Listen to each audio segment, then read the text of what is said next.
Assalamualaikum warahmatullahi wabarakatuh. Perkenalkan, nama saya Rika Santi Septima SSI MAT, dosen dari Fakultas Teknik, Program Studi Teknik Informatika, Universitas Gadjah Putih. Saya bergabung di program studi ini sejak tahun 2018 sampai saat ini dengan mengampu beberapa mata kuliah yang sesuai dengan bidang ilmu saya, yaitu sarjana dengan bidang statistik dan magister dengan bidang ilmu matematika terapan. Adapun beberapa mata kuliah yang saya ampu pada semester ganjil yaitu kalkulus 1, aljabar linier, dan matematika diskrit. Sedangkan pada semester genap saya mengampu mata kuliah kalkulus 2 dan statistika. Dalam proses pembelajaran sehari-hari dan tatap muka, saya menerapkan model DIA, yaitu Delivery, Interaction, dan Assessment. Baiklah, pada kesempatan kali ini, saya akan membahas mata kuliah yang saya ampu pada semester genap, yaitu mata kuliah Statistika dengan kode mata kuliah TI 1416. Di sini saya akan menjelaskan sedikit tentang deskripsi mata kuliah statistika. Statistika adalah sebuah ilmu yang mempelajari bagaimana cara merencanakan, mengumpulkan, menganalisis, lalu menginterpretasikan, dan akhirnya mempresentasikan atau menyajikan data. Mata kuliah statistik merupakan salah satu mata kuliah wajib prodi dengan bobot 3 SKS yang wajib diambil oleh mahasiswa semester 4 di program studi Sarjana Teknik Informatika. Adapun kompetensi yang akan dicapai dan dikuasai oleh mahasiswa pada mata kuliah ini adalah mahasiswa mampu memahami, menganalisis kaidah statistika dan menerapkannya dalam kehidupan sehari-hari serta mengaplikasikannya pada penelitian. Adapun capaian mata kuliah statistika ini adalah 1. Mahasiswa mampu menganalisis data secara statistika. Yang kedua, menghasilkan permasalahan secara statistika. Dan yang ketiga, mahasiswa mampu menyelesaikan permasalahan dan memberikan solusi permasalahan secara statistika. Mata kuliah statistika ini dilaksanakan selama 14 kali pertemuan dengan 7 materi pembelajaran sebagai berikut. 1. Basic Concept of Statistics. 2. Single data and group data. Yang ketiga, single state and group state. Yang keempat, research hypothesis. Yang kelima, t-test, one sample and two sample. Yang keempat, correlation. Dan yang kelima, regression. Adapun sumber referensi yang kita gunakan pada proses pembelajaran adalah sebagai berikut. Mahasiswa dapat menggunakan buku statistika penelitian, kemudian buku metode statistika, kemudian buku statistika untuk penelitian, kemudian modul pembelajaran matematika statistika yang diterbitkan atau dibuat oleh saya sendiri sebagai dosen pengampu. Sistem pembelajaran yang saya terapkan pada mata kuliah statistika ini adalah sistem pembelajaran blended learning yang dilaksanakan secara luring di kelas serta menggunakan LMS @link Siakat UGP dengan situs Sistem Informasi Akademik UGP.ac.id. LMS @link Siakat ini digunakan untuk memudahkan mahasiswa dalam memperoleh informasi mengenai perkuliahan seperti materi pembelajaran dan tugas-tugas yang harus dikerjakan oleh mahasiswa. Selain itu, melalui Edlink, mahasiswa juga dapat melihat langsung nilai tugas, nilai ujian, dan nilai lainnya. Sedangkan secara daring, saya menggunakan beberapa media platform seperti Zoom dan WhatsApp. Adapun metode pembelajaran yang saya gunakan adalah metode pemecahan kasus atau case method, kemudian atau project based learning, dengan luaran yang saya harapkan mahasiswa mampu menghasilkan proyek akhir yang akan dipublikasikan di koran, majalah, jurnal nasional terakreditasi, ataupun hingga ke jurnal internasional. Pembelajaran kita sehari-hari tidak akan berjalan baik jika tidak adanya interaksi antara dosen dan mahasiswa. Untuk mata kuliah statistika ini, interaksi antara dosen dan mahasiswa sangat dibutuhkan demi berjalannya proses pembelajaran yang baik. Pada saat proses pembelajaran secara luring dengan tatap muka, saya selalu membangun interaksi dengan mahasiswa pada saat sesi tanya jawab terkait masalah materi pembelajaran dan mengetahui respon dari mahasiswa terhadap materi yang disampaikan pada hari itu. Selain itu, saya juga mengajak mahasiswa untuk berdiskusi baik secara berpasangan maupun berkelompok. Dengan demikian, diharapkan dapat membangun komunikasi yang baik antar sesama mahasiswa maupun antar mahasiswa dan dosen. Penggunaan berbagai jenis platform, baik daring maupun luring dalam pembelajaran mata kuliah statistika ini dilaksanakan untuk menjaga dan meningkatkan interaksi antara saya sebagai dosen dan mahasiswa. Penggunaan platform tersebut tidak semata-mata hanya pada saat kuliah berlangsung, tetapi bisa digunakan juga sewaktu-waktu jika mahasiswa ingin berkonsultasi di luar jam pembelajaran, baik itu mengenai materi pembelajaran, tugas kuliah, dan hal lainnya yang berhubungan dengan proses pembelajaran mata kuliah statistika.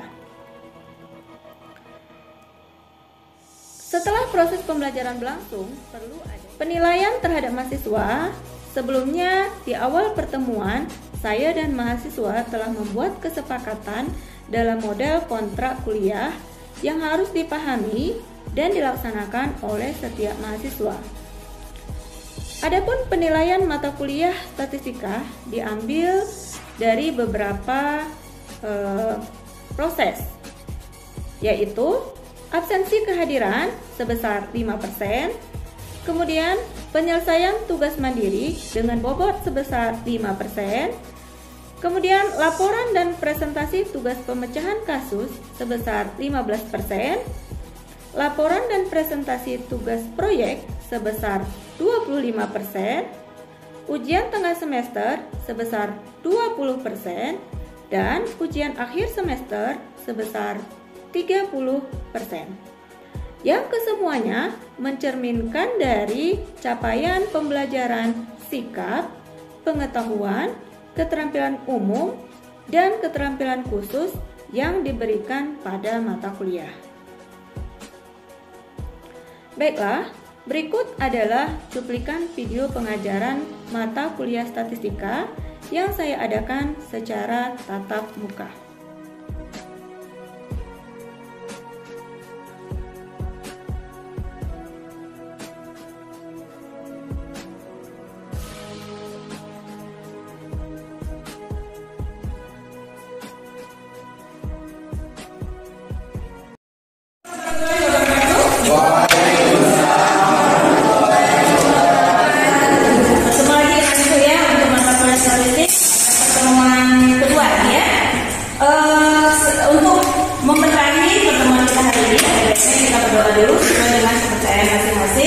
Berdoa yang baik. Amin.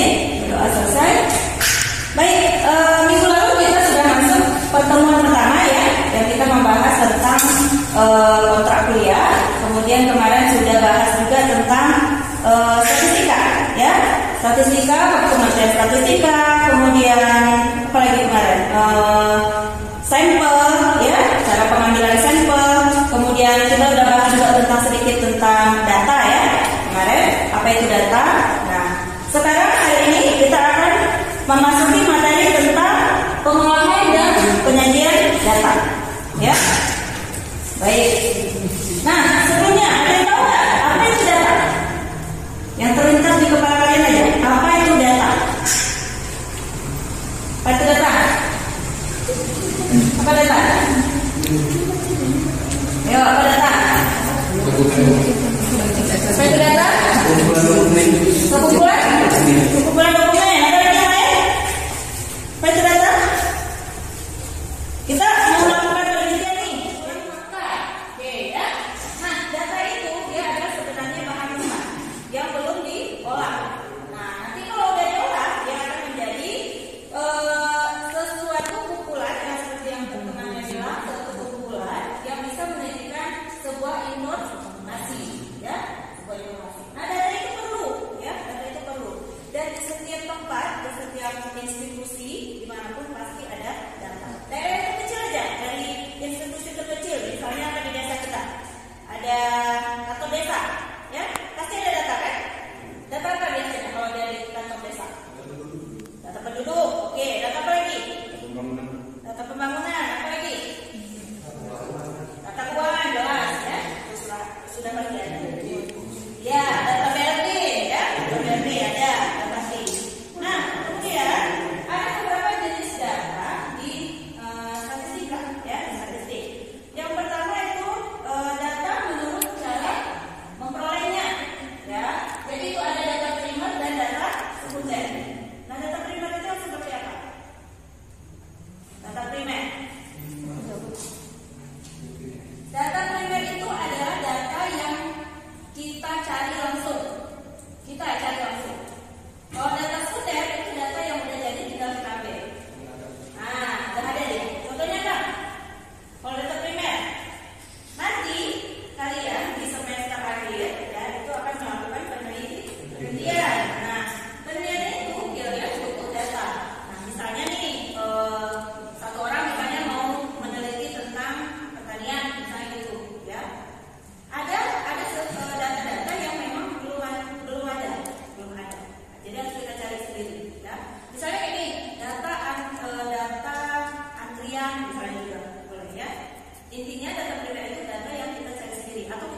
artinya ada yang pindah atau keluar, ya.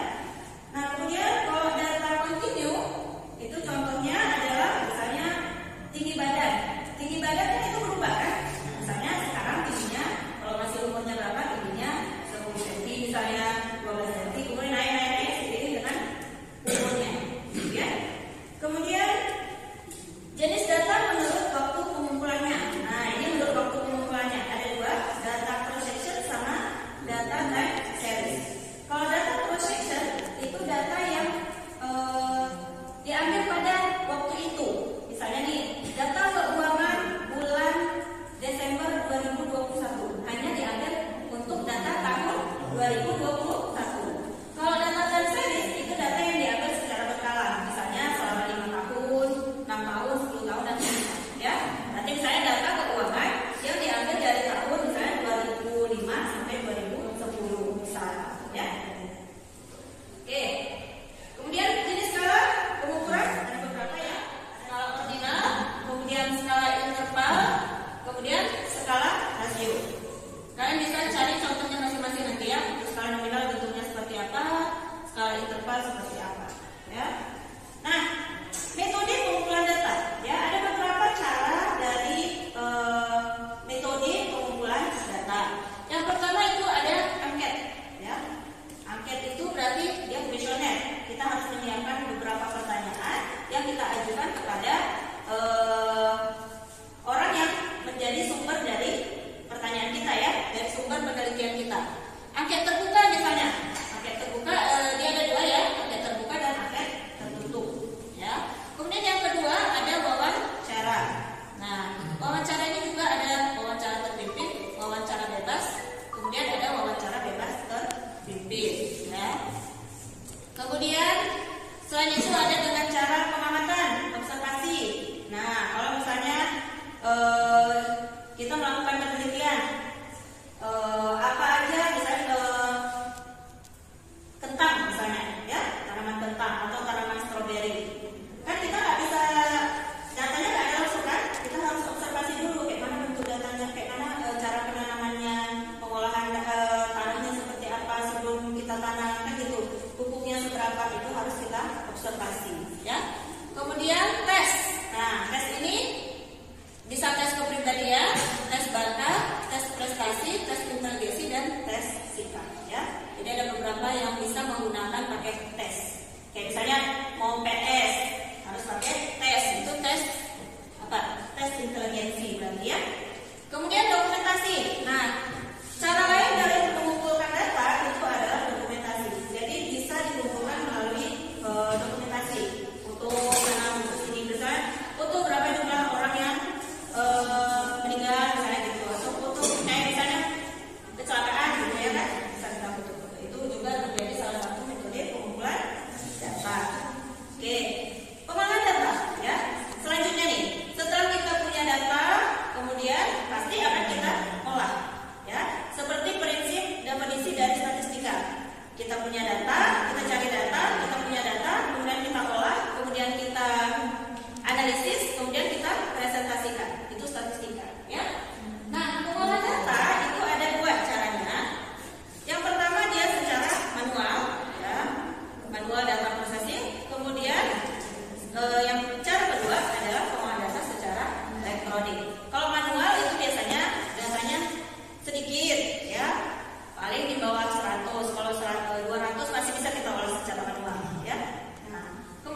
data yang kamu punya di tabel, ya.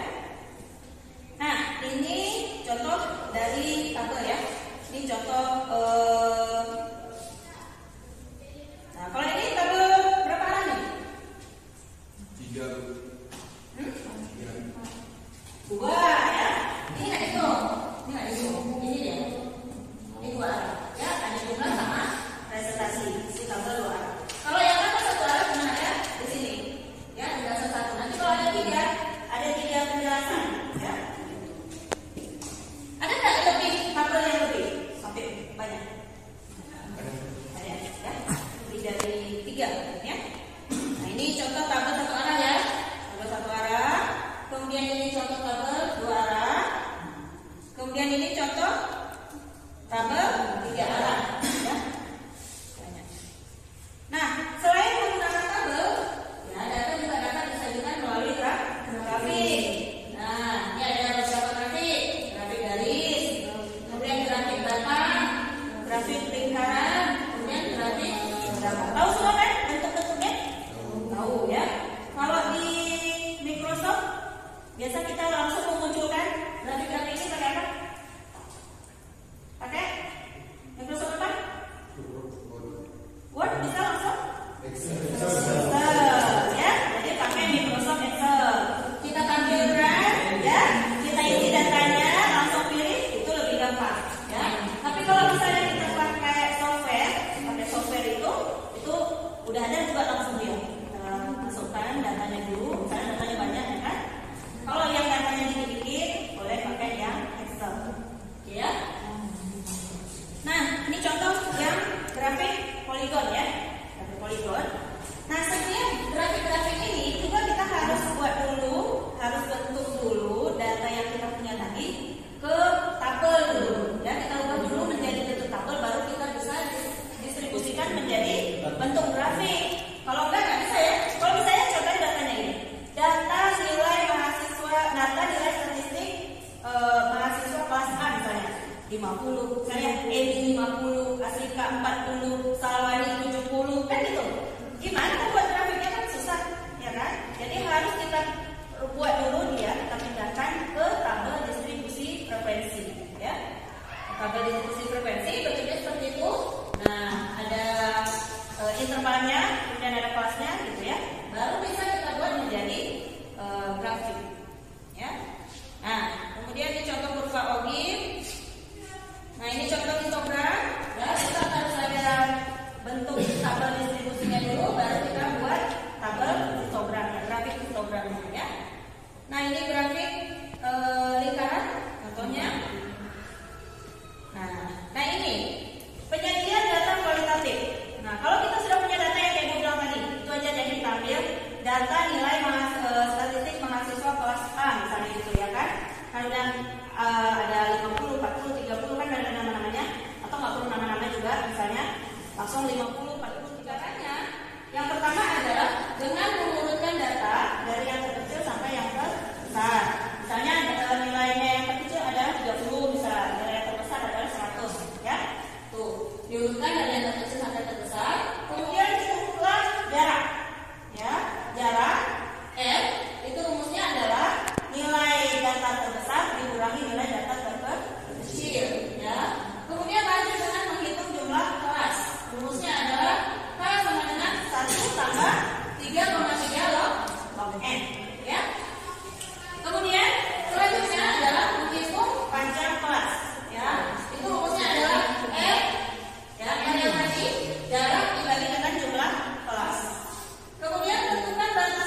kopi ya, kopi misalnya. Nah, kalau kopi di sini kan udah banyak perusahaan-perusahaan yang bergerak di bidang kopi ya. Ada Ketiara, ada Baburayan, ya kan? Kalau yang kita ingin tahu data tentang produksi kopi dari tahun misalnya 2010 sampai 2022 saat ini, atau dari ya 10 tahun belakang lah, ya gitu. Atau 2 tahun belakang yang COVID, itu datanya seperti apa gitu, ya kan? Itu nggak bisa kita cari sendiri, Kita harus cari ke orang yang sudah produksi itu, yang tahu, ya kan? Contoh ke Baburayan tadi, ya itu bisa. Atau ke kantor dinas pertanian, misalnya, ya kan? Bisa.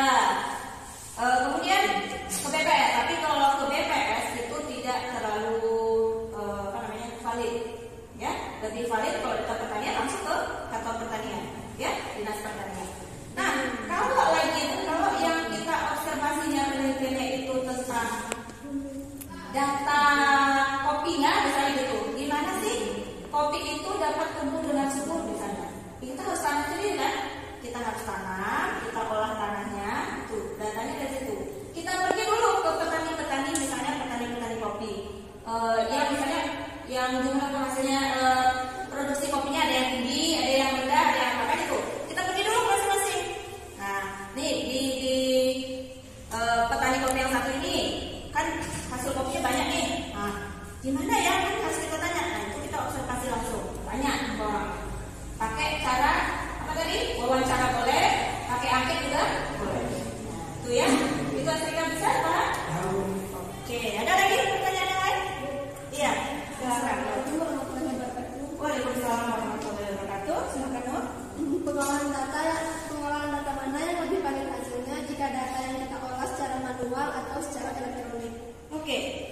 Nah, seperti yang Ibu jelaskan tadi ya, di awal tadi, data itu diolah secara bisa menggunakan 2 cara, ya kan? Yang pertama manual, yang kedua adalah elektronik, pakai komputasi, ya, pakai software statistik. Nah, tergantung sebenarnya ya. Kalau data kita sedikit, lebih valid ya pakai menghitung secara manual. Kalau datanya di bawah 100, gampang aja kan? Mudah cara mengerjakannya, menghitung-hitungnya. Tapi kalau datanya sudah banyak, itu kalau kita hitung secara manual, itu tidak yakin itu bisa valid. Ya, tidak yakin. Jadi lebih amannya itu menggunakan software, ya, sedikit maupun datanya yang sangat lebih banyak. Gitu loh. Paham? Paham. Ada lagi pertanyaan yang lain? Tidak ada? Aman ya? Baik. Kalau tidak ada, nah ini kita untuk minggu depan ada tugas pemecahan kasus, ya. Jadi kalian bentuk kelompok, ya, 3-4 kelompok, masing-masing berjumlah 5 orang, ya, 4 kelompok. Kemudian carilah 40 data itu 40 data yang ada di sekitar Anda, ya, yang datanya harus sesuai dengan skala datanya berbentuk interval, kemudian bersifat kontinu, terus datanya data primer. Nanti harus cari sendiri ya, nggak boleh pergi ke kantor-kantor, cari sendiri. Kemudian klasifikasikan data menjadi data tunggal atau data kelompok. Kemudian sajikan data yang Anda telah buat ke dalam bentuk tabel kah, grafik kah, ya. Nanti akan dipresentasikan, ya. Jangan supaya ingat di kontrak perkuliahan kita di awal kemarin, nilai untuk tugas pemecahan kasus, ya, laporan dan presentasi, serta nanti ada tugas proyek itu sangat tinggi ya. Jadi kalian harus bisa mengira-ngira membuat yang sangat baik, ya. Baik. Kalau sudah tidak ada pertanyaan, ada siapa salah satu yang bisa menyimpulkan inti dari pembelajaran kita hari ini? Baik, silakan. Kesimpulannya adalah yang pertama, data adalah bahan mentah yang harus dikumpulkan, diolah dan disajikan. Yang kedua, data secara umum ada 2, yaitu data kualitatif dan data kuantitatif. Yang ketiga, data diperoleh dengan cara angket, wawancara, observasi, tes, dan komunikasi. Yang keempat, setelah data diolah, data dapat disajikan dalam bentuk tabel, grafik, histogram, dan objek. Oke, itu tadi ya. Intinya bagaimana, apa itu data, kemudian bagaimana cara mengumpulkan data, kemudian bagaimana cara mengolah data, dan kemudian yang terakhir adalah cara menyajikan data. Bisa ya teman-teman semua ya? Dari awal data itu apa, kita olah, kita cari datanya, kita olah, kita analisis, kemudian kita sajikan. Ya, itulah yang dinamakan dengan statistika.